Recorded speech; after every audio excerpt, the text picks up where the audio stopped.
नमस्कार, आदाब। हमारे डिजिटल प्लेटफॉर्म में आपका स्वागत है। बात करेंगे मध्य पूर्व में छिड़ी उस जंग की जिसने पूरी दुनिया का ध्यान अपनी ओर खींच लिया है। जी हां, ईरान और इजराइल के बीच तनाव अब खुली जंग में तब्दील हो चुका है। 19 जून 2025 को ईरान ने इजराइल की आर्थिक राजधानी तेल अवीव पर मिसाइलों की बारिश कर दी थी। आसमान में मिसाइलों की लकीरें, धमाकों की गूंज और तबाह हुई इमारतें, ये तस्वीरें पूरी दुनिया में वायरल हो रही हैं। पहले बात करते हैं ताज़ा अपडेट्स की कि 19 जून 2025 की सुबह तेल अवीव के आसमान में सायरन की आवाजें गूंजी। ईरान ने एक के बाद एक 25 ताकतवर बैलिस्टिक मिसाइलें दागी जो इजराइल की हवाई सुरक्षा यानी आयरन डोम को चकमा देकर तेल अवीव और आसपास के इलाकों में गिरी। न्यूज एजेंसी रॉयटर्स के मुताबिक इन मिसाइलों ने तेल अवीव के पास होलोन शहर में भारी तबाही मचाई। एक रिहायशी इमारत को मिसाइल ने सीधे टक्कर मारी जिससे इमारत का बड़ा हिस्सा खंडर में तब्दील हो गया। होलोन में रेस्क्यू ऑपरेशन तुरंत शुरू हुआ। इजरायली मीडिया के हवाले से ये पता चला है कि इस हमले में एक शख्स गंभीर रूप से घायल हुआ है और करीब 2 दर्जन लोग मामूली रूप से जख्मी हुए हैं। इजराइल की national ambulance service Magen David Adom ने इसकी पुष्टि भी की है। तेल अवीव के आसपास के लोग डर के मारे बंकरों में छिप गए। इसी दिन ईरान ने दक्षिणी इजराइल के सबसे बड़े अस्पताल सोरोका मेडिकल सेंटर पर भी मिसाइलें दागी। ये हमला इतना खतरनाक था कि अस्पताल को भारी नुकसान हुआ और करीब 25 लोगों के मारे जाने की खबर भी सामने आई है। इजरायली सेना ने बताया कि ईरान की मिसाइलें न सिर्फ तेल अवीव बल्कि मध्य और दक्षिणी इजराइल के कई इलाकों में भी गिरी हैं। 18 जून को भी ईरान ने तेल अवीव और हाइफा जैसे शहरों पर मिसाइल और ड्रोन हमले किए थे। हाइफा के पास एक पावर प्लांट में आग लग गई थी। इन हमलों ने यह साफ कर दिया कि ईरान अब खुलकर इजराइल से जंग लड़ रहा है। लेकिन सवाल यह है कि ये जंग शुरू कैसे हुई। तो दोस्तों, आपको बता दें कि ईरान और इजराइल के बीच दुश्मनी कोई नई बात तो नहीं है। दोनों देश दशकों से एक दूसरे के खिलाफ छाया युद्ध लड़ रहे हैं। लेकिन 13 जून 2025 को यह तनाव खुली जंग में तब्दील हो गया जब इजराइल ने ईरान के परमाणु ठिकानों पर हमला किया।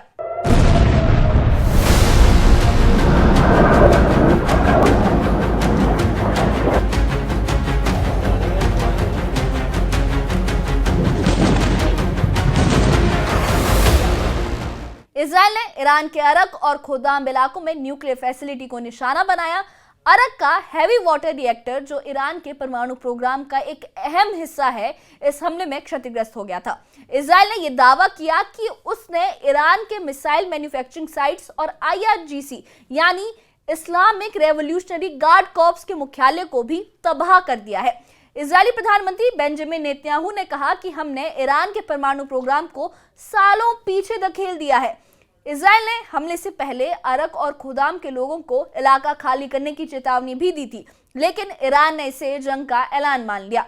ईरान के सुप्रीम लीडर अयातुल्लाह खामनेई ने कहा कि हम सरेंडर नहीं करेंगे, इजराइल को इसकी भारी कीमत चुकानी पड़ेगी। इसके बाद ईरान ने पलटवार शुरू कर दिया। ईरान ने तेल अवीव को निशाना बनाया क्योंकि ये इजराइल की आर्थिक और सांस्कृतिक राजधानी है। भूमध्य सागर के किनारे बसा ये शहर इजराइल का दिल माना जाता है। ईरान की मिसाइलें तेल अवीव की चमचमाती इमारतों को खंडर में तब्दील कर रही हैं। 16 जून को ईरान ने हाइफा और तेल अवीव पर ड्रोन और मिसाइली हमले किए थे जिसमें कई लोग घायल हुए थे। तेल अवीव को बार बार निशाना क्यों बनाया जा रहा है? तो दोस्तों, आपको बता दूं कि तेल अवीव सिर्फ एक शहर नहीं है बल्कि इजराइल की आर्थिक रीढ़ है। यहाँ स्टॉक एक्सचेंज, बड़े बिजनेस हब और हाईटेक इंडस्ट्रीज हैं। ईरान का मानना है कि तेल अवीव पर हमला करके वो इजराइल की अर्थव्यवस्था को कमजोर कर सकता है। 14 जून को ईरान की मिसाइल ने तेल अवीव के पास रामनगान में कई टावर और रिहायशी इमारतों को तबाह कर दिया। 15 जून को बट-यम शहर में 9 लोग मारे गए और 200 घायल हुए। इन हमलों ने इजराइल में दहशत फैला दी। लोग अपने घर छोड़कर बंकरों में छिपने को मजबूर हो गए। इजराइल का आयरन डोम डिफेंस सिस्टम इन मिसाइलों को रोकने की कोशिश कर रहा है, लेकिन ईरान की हाइपरसोनिक मिसाइलें इसकी रक्षा को भेद रही हैं और इससे चकमा देने में कामयाब हो रही हैं। रॉयटर्स के मुताबिक ये पहली बार है जब ईरान की इतनी सारी मिसाइलें इजराइल की सुरक्षा को पार कर पाई हैं। इस जंग में जब अमेरिका की एंट्री भी हो चुकी है, राष्ट्रपति डोनाल्ड ट्रंप ने कहा है कि ईरान को परमाणु हथियार नहीं मिलने देंगे। ट्रंप ने इशारा भी किया है कि अगर ईरान नहीं झुका तो अमेरिका सैन्य कार्रवाई कर सकता है। अमेरिका के B-2 स्पिरिट और B-52 बॉम्बर हिंद महासागर में तैनात है जो GBU-57 बंकर बस्टर बम से लैस है। ये बम 60 मीटर 60 मीटर गहरे बंकरों को भी तबाह कर सकते हैं। ईरान ने अमेरिका को भी चेतावनी दी है और खामनेई ने कहा है कि अगर अमेरिका ने इसमें दखल दिया तो उसे भारी नुकसान उठाना पड़ेगा।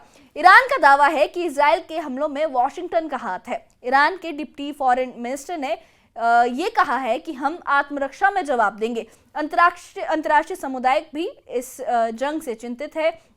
एमनेस्टी इंटरनेशनल ने दोनों देशों से नागरिक सुरक्षा करने की अपील की है। टर्की के राष्ट्रपति एर्दोगन ने इजराइल के हमले को राज्य आतंकवाद करार दिया है। वहीं चीन ने अपने नागरिकों को इजराइल से निकालने की योजना भी शुरू कर दी है। ये जंग अब सिर्फ ईरान और इजराइल तक सीमित नहीं रह गई। अमेरिका की बढ़ती भूमिका और दोनों देशों के सख्त रुख ने हालात को और ज्यादा नाजुक कर दिया है और तनावपूर्ण कर दिया है। तेल अवीव में मिसाइलों की बरसात और ईरान के परमाणु ठिकानों की तबाही ने यह साफ कर दिया है कि ये युद्ध और भयानक हो सकता है। इजराइल ने कहा है कि वो तेहरान पर और हमले करेगा। ईरान ने जवाब में और घातक हमलों की धमकी भी दी है। लेकिन इस जंग का सबसे बड़ा सवाल ये है कि क्या ये युद्ध पूरे मध्य पूर्व को अपनी चपेट में ले लेगा या फिर कोई रास्ता निकलेगा। ये थी ईरान और इजराइल की जंग की पूरी कहानी। तेल अवीव पर मिसाइली हमले से लेकर इजराइल के परमाणु ठिकानों पर हमले तक की इस जंग ने पूरी दुनिया को हिला कर रख दिया है। इस बारे में आपका क्या कहना है, हमें कमेंट बॉक्स में अपनी राय जरूर बताएं और इस मामले से जुड़े अपडेट्स के लिए हमारे चैनल के साथ बने रहें। हमारे चैनल को सब्सक्राइब करें। हम इस कॉन्फ्लिक्ट से जुड़ी हर अपडेट आपको पल पल दे रहे हैं और हमारे चैनल को सब्सक्राइब करें। इस बारे में आपका क्या कहना है, हमें कमेंट बॉक्स में जरूर बताएं। शुक्रिया।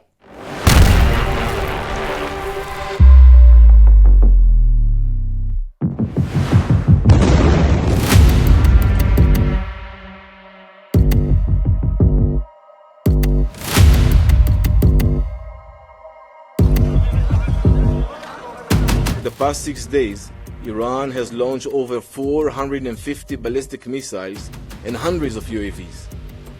This is exactly why we cannot and we will not allow this regime to obtain nuclear weapons.